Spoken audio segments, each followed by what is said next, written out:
أعوذ بالله من الشيطان الرجيم. بسم الله الرحمن الرحيم. الله لا إله إلا هو الحي القيوم لا تأخذه سنة ولا نوم له ما في السماوات وما في الأرض من ذا الذي يشفع عنده إلا بإذنه يعلم ما بين أيديهم وما خلفهم ولا يحيطون بشيء من علمه إلا بما شاء وسع كرسيه السماوات والأرض ولا يؤوده حفظهما وهو العلی العظیم۔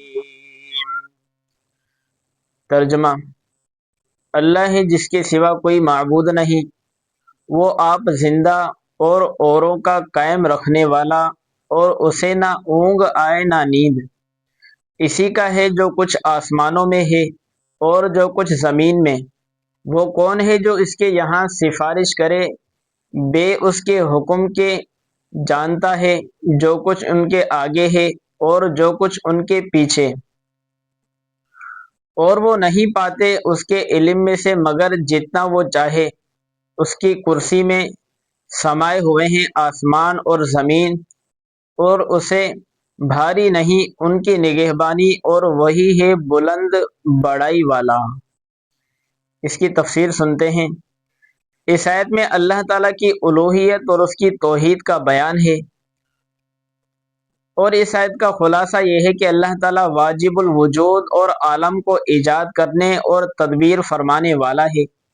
اسے نہ نیند آتی ہے اور نہ اونگ، کیونکہ یہ چیزیں عیب ہیں اور اللہ تعالیٰ نقص و عیب سے پاک ہے۔ آسمانوں اور زمین میں موجود ہر چیز کا وہی مالک ہے، اور ساری کائنات میں اسی کا حکم چلتا ہے۔ تو جب سارا جہان اس کی ملک ہے تو کون اس کا شریک ہو سکتا ہے؟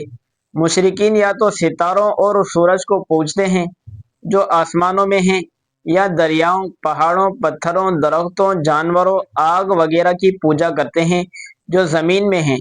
تو جب آسمان و زمین کی ہر چیز اللہ تعالیٰ کی ملک ہے تو یہ چیزیں کیسے پوجنے کے قابل ہو سکتی ہیں؟ اور مشرکین جو گمان کرتے ہیں کہ بت شفاعت کریں گے تو وہ جان لیں کہ کفار کے لیے کوئی شفاعت نہیں۔ اور اجازت والے حضرات انبیاء کرام علیہم السلام، ملائکہ علیہم السلام، اولیاء رحمت اللہ تعالی علیہم اور مومنین ہیں۔ اللہ تعالیٰ ہر چیز کا علم رکھتا ہے، خواہ اس کا تعلق لوگوں سے ماقبل کا ہو یا مابعد کا، امور دنیا کا ہو یا امور آخرت کا۔ اللہ تعالیٰ کے علم سے کسی کو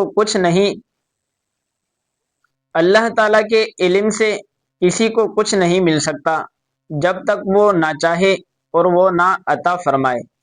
ذاتی علم اسی کا ہے، اور اس کے دینے سے کسی کو عطائی علم ہو سکتا ہے، جیسے وہ اپنی مشیت سے لوگوں کو اسرار کائنات پر اور انبیاء و رسول علیہم السلام کو غیب پر مطلع فرماتا ہے۔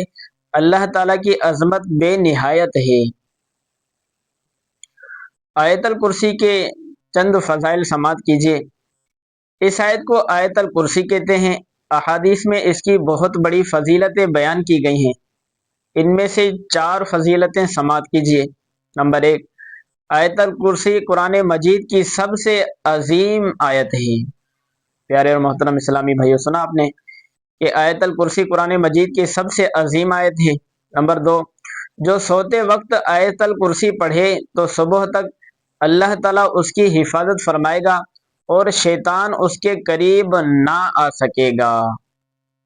نمبر 3 اور 4، نمازوں کے بعد آیت الکرسی پڑھنے پر جنت کی بشارت ہے۔ رات کو سوتے وقت پڑھنے پر اپنے اور پڑوسیوں کے گھروں کی حفاظت کی بشارت ہے۔ پیارے اور محترم اسلامی بھائیوں، ہمیں بھی چاہیے کہ اس آیت کریمہ کا ورد کرتے رہیں، اس کی بڑی فضیلتیں ہیں۔ ایک اور روایت کا مفہوم ہے کہ جو ہر فرض نماز کے بعد آیت الکرسی پڑھے گا تو اللہ تعالیٰ ایک فرشتہ مقرر کر لے گا جو اس بندے کی جو آیت الکرسی پڑھ رہا ہے اس کی دوسری نماز تک حفاظت کرتا رہے گا۔ تو کوشش کیجئے کہ ہر فرض نماز کے بعد آیت الکرسی کی تلاوت کر لیا کریں، انشاءاللہ بڑی برکتیں ملیں گی۔ اللہ آپ کا حامی و ناصر ہو، آمین۔